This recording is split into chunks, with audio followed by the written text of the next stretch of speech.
दोस्तों, इस वीडियो में बात करेंगे सुदीप फार्मा आईपीओ के बारे में। तो आईपीओ की लिस्टिंग कल होने वाली है, तो चले जानते हैं कि आईपीओ की लिस्टिंग वाले दिन क्या स्ट्रेटेजी होनी चाहिए। इसको होल्ड करना चाहिए या फिर इसमें प्रॉफिट बुक कर लेना चाहिए।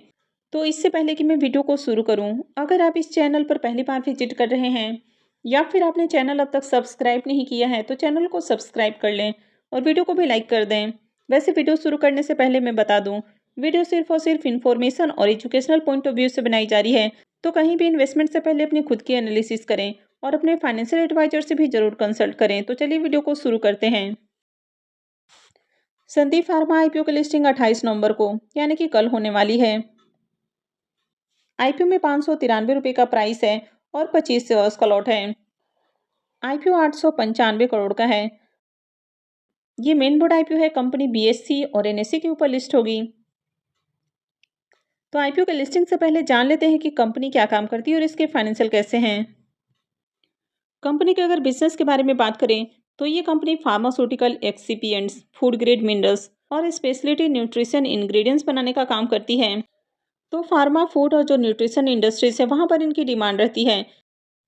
तो फार्मा फूड और न्यूट्रिशन सेक्टर की कुछ बड़ी कंपनियां वो इनके क्लाइंट लिस्ट में देखने को मिल जाती है। तो कंपनी का क्लाइंट बेस भी अच्छा है। ये company calcium, iron, magnesium, zinc, potassium, sodium तो इस तरह के जो मिनरल्स है ये बनाने का काम करती है। और कंपनी 100 से भी ज़्यादा कंट्रीज के अंदर एक्सपोर्ट करती है। और कंपनी के अगर प्रोडक्ट पोर्टफोलियो को देखें तो कंपनी के पास 200 से भी ज़्यादा प्रोडक्ट हैं। कंपनी का बिजनेस भी डाइवर्सिफाई है, यानी कि जो अलग अलग इंडस्ट्रीज हैं वहाँ पर इसकी डिमांड रहती है। और कंपनी जिस सेक्टर में काम कर रही है तो यहाँ पर हाई एंट्री बैरियर्स भी होता है, यानी कि जो इस तरह की जो मिनरल्स बनाने वाली इंडस्ट्रीज होती हैं तो हर कोई इस तरह के बिजनेस में नहीं जा सकता है। काफ़ी सारे अप्रूवल्स लेने होते हैं, यानी कि हाई एंट्री बैरियर वाला ये बिजनेस है। तो ये भी एक कंपनी के लिए प्लस पॉइंट है। और ये कंपनी अपने सेक्टर में एक मार्केट लीडर भी है। अगर एप्पल टू एप्पल बेसिस के ऊपर कंपेयर करें तो इस तरह का बिजनेस करने वाली कोई मार्केट में दूसरी लिस्टेड कंपनी नहीं है। तो ये भी इसके लिए एक बेनिफिट हो जाता है। तो अगर ओवरऑल बिजनेस को देखें तो अच्छा बिजनेस है। कंपनी के अगर फाइनेंशियल को भी देखें तो कंपनी का फाइनेंशियल भी ठीक ठाक है। कंपनी का एसेट और इनकम कंटिन्यू इंक्रीज हुआ है। कंपनी भी प्रॉफिटेबल है और साल दर साल इसका प्रॉफिट भी बढ़ा है। ईबिटा और नेटवर्थ भी लगातार इंक्रीज हुआ है। कंपनी के पास अच्छा खासा रिजर्व भी है और ज़्यादा कर्ज नहीं है। तो बढ़िया फाइनेंशियल है। कंपनी का बिजनेस और फाइनेंशियल तो अच्छा है, लेकिन एक चीज़ यहाँ पर नेगेटिव है कि कंपनी एक्सपेंसिव प्राइस के ऊपर आईपीओ लेकर आई है, यानी कि पी वाइज कंपनी का जो प्राइस है वो काफ़ी हाई रखा गया है। अब इसके प्रीमियम को देखें तो इसका प्रीमियम थोड़ी देर पहले जहाँ 97 साढ़े 97 रुपये के ऊपर ट्रेड कर रहा था, अभी ये 100 रुपीज़ के ऊपर देखने को मिल रहा है। आईपीओ में बुकिंग प्राइस 593 रुपये है। तो ऐसे में आईपीओ की जो लिस्टिंग है वो 693 रुपये के अराउंड हो सकती है। अब जिस तरह से कंटिन्यू 2 दिनों से मार्केट में स्ट्रेंथ नजर आ रही है, मार्केट में एक तेजी देखने को मिल रही है, तो ऐसे में आईपीओ की लिस्टिंग 700 रुपये या उससे ऊपर भी हो सकती है। तो फिलहाल इसका प्रीमियम 100 रुपये के ऊपर ट्रेड कर रहा है और 25 शेयर्स का लॉट है, यानी कि 2500 रुपये एक लॉट से प्रॉफिट होने की उम्मीद है। और इसका प्रीमियम 17% के राउंड ट्रेड कर रहा है, यानी कि इस आईपीओ से भी डिसेंट प्रॉफिट की उम्मीद है। बढ़िया प्रॉफिट हो सकता है इस आईपीओ से भी। अब आपने आईपीओ में क्यों अप्लाई किया था? आपने लिस्टिंग गेन के लिए अप्लाई किया है या फिर आप इसको लॉन्ग टर्म होल्ड करने वाले हैं? तो आपका व्यू क्लियर होना चाहिए और उसी के अकॉर्डिंग आपको अपनी स्ट्रैटेजी बनानी चाहिए। तो अगर आईपीओ से डिसेंट लिस्टिंग हो रहा है, यानी कि 17-18% के राउंड आपको लिस्टिंग गेन देखने को मिलता है, तो डिसेंट लिस्टिंग है। अब अगर आपने आईपीओ में लिस्टिंग गेन के लिए अप्लाई किया है और कल के दिन भी मार्केट पॉजिटिव रहता है, तो लिस्टिंग के साथ ही पूरी क्वांटिटीज को एग्जिट नहीं करना चाहिए। आप अपने 50 या 60% जो शेयर्स हैं उसको एग्जिट कर सकते हैं और रेस्ट को आप होल्ड कर सकते हैं। पहले देख लें कि मार्केट में किस तरह का प्राइस एक्शन बन रहा है। अगर लिस्टिंग के बाद भी यहाँ से नीचे के लेवल से थोड़ी और रिकवरी आती है, अब जैसे कि इसमें क्यूआईबीस पोर्शन में आईपीओ में 200 गुना से भी ज़्यादा आईपीओ सब्सक्राइब होते हुए देखने को मिला था।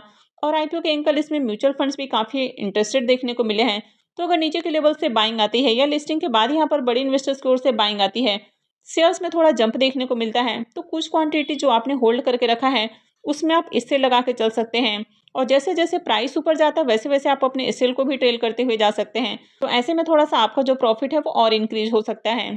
वैसे कंपनी भी अच्छी है, फाइनेंशियल भी इसकी अट्रैक्टिव है, तो लॉन्ग टर्म में भी कंपनी अच्छे रिटर्न दे सकती है।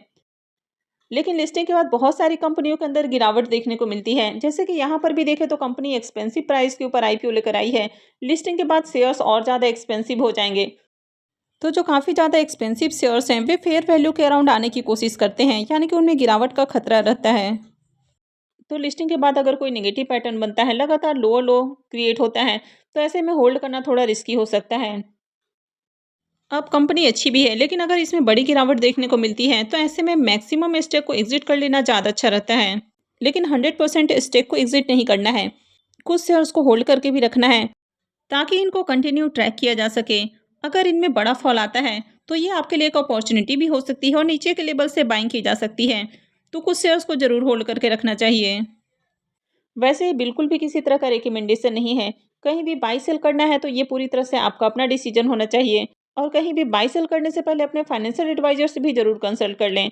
और जिनको भी आईपीओ में अलॉटमेंट नहीं मिली है, तो लिस्टिंग के बाद शेयर ऑलरेडी काफ़ी एक्सपेंसिव हो जाएंगे, तो यहाँ से बाइंग थोड़ा सा रिस्की भी हो सकता है। अगर आपको कंपनी अच्छी लगती है तो आप थोड़ा सा वेट करें, फेयर वैल्यू के अराउंड इसको आने दें। तो लिस्टिंग के बाद अगर इसके प्राइस में थोड़ा फॉल आता है, कंपनी फेयर वैल्यूएशंस के अराउंड मिलती है, तो वहाँ से बाई करना अच्छा रहेगा। तो आप में से किन-किन लोगों को इस आईपीओ की अलॉटमेंट मिली है और आप इसमें क्या करने वाले हैं?